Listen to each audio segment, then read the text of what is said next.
I greet you all in the name of our Lord and Savior Jesus Christ. మన ప్రభువును రక్షకుడైన యేసుక్రీస్తు నామములో మీ అందరికీ శుభములు తెలియజేస్తున్నాను. Today I'm going to talk about one of the greatest missionaries of God.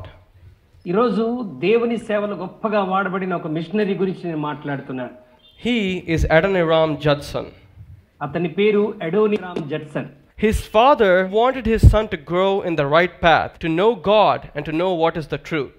ఆయన తండ్రి తన కుమారుడైన అడోనిరామ్ జడ్సన్ దేవుని వాక్యములో దేవుని మార్గములో సరిగా ఎదగాలని తండ్రి ఆశపడ్డాడు. And so his father joined him in a Baptist university.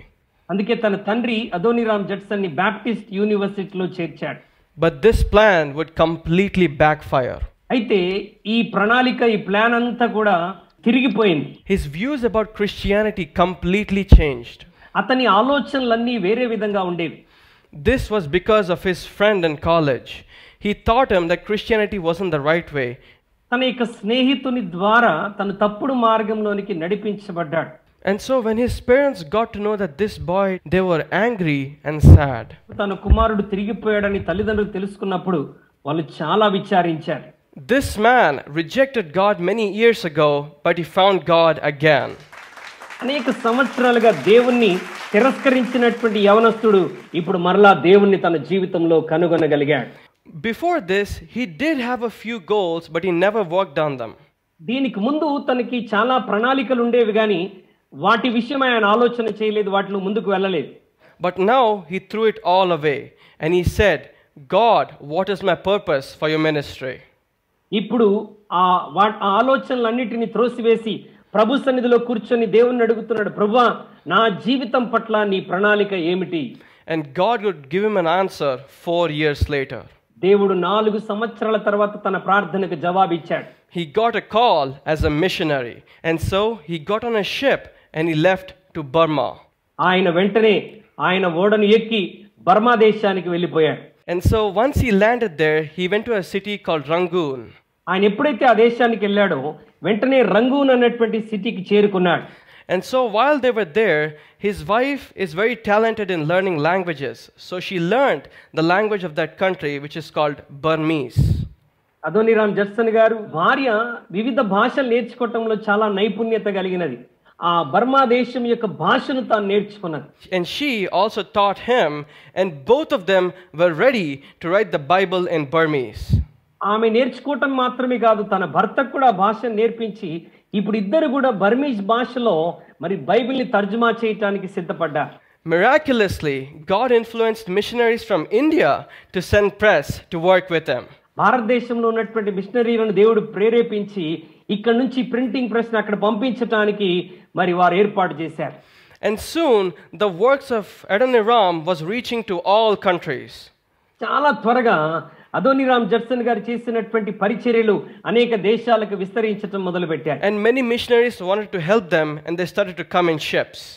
అనేక మంది మిషనరీలు వారికి సహాయం చేయడానికి బయలుదేరారు. And by 1818 there were so many missionaries, they started putting up public prayers.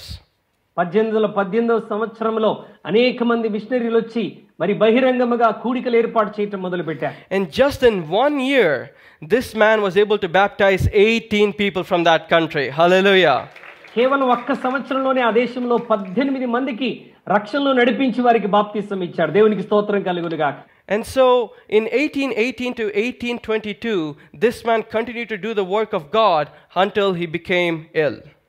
1818 నుండి 1822 వరకు ఆయన తన యొక్క సేవను అద్భుతంగా కొనసాగిస్తూనే ఉన్నాడు. ఆ తర్వాత అనారోగ్యానికి గురి చెందాడు. He continued to work even though he was in such pain for another 28 years. ఆ తర్వాత ఇంకా 28 సంవత్సరాలు ఆయన దేవుని సేవలో అద్భుతంగా ముందుకు కొనసాగాడు. And then he went to be with the Lord. ఆ తరువాత అడోనిరామ్ జడ్సన్ గారు ప్రభువునందు నిద్రించారు. This man fought a good fight for the Lord. ఇతను ప్రభు కొరకు మంచి పోరాటాన్ని పోరాడిన దైవజనుడు. God blesses someone so he can see that many other people can be blessed by that man. ఒక్క వ్యక్తి ఆశీర్వదించబడి అతని ద్వారా అనేకులు ఆశీర్వదించబడుతున్నట్లుగా మనం చూడగలం. He wants you to share the word of truth, the life, the way that there is a true God that people can look up to.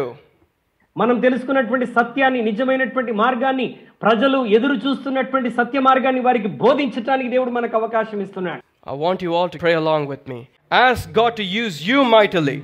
ప్రతి ఒక్కరు ప్రభు సన్నిధిలో ప్రార్థన చేయండి. ప్రభువా, ఇదిగో నీ సన్నిధిలో ప్రార్థిస్తున్నా, నన్ను కూడా నీ సేవలో ఘనముగా వాడుకోనండి. This man was saved from the trap of devil. You can also be saved. Adoniram Judson సాతాను వలలో నుండి ఎలాగైతే తప్పించబడ్డాడో, దేవుడు నిన్ను కూడా తప్పించి వాడుకుంటాడు. Jesus steer our minds away from the world and towards the truth and the Bible. దేవుడు లోక సంబంధమైనటువంటి ఆ మార్గంలో నుండి సత్య మార్గమైన బైబిల్ వైపుకు నిశ్చయముగా నడిపించగలిగిన వాడు. Continue to pray loudly. Open your mouths and God will fill you with the Holy Spirit. అందరూ స్వరమెత్తి ప్రభు సన్నిధిలో ప్రార్థన చేయండి. నిశ్చయముగా దేవుడు తన ఆత్మతో మనల్ని అభిషేకిస్తూ ఉన్నాడు. May all of you be blessed and be protected. In Jesus' name I pray. Prabhu Amen. మిమ్మల్ని అందరినీ సంరక్షించి కాపాడి నడిపించును గాక. యేసు నామములో ప్రార్థిస్తున్నాము తండ్రి. ఆమేన్.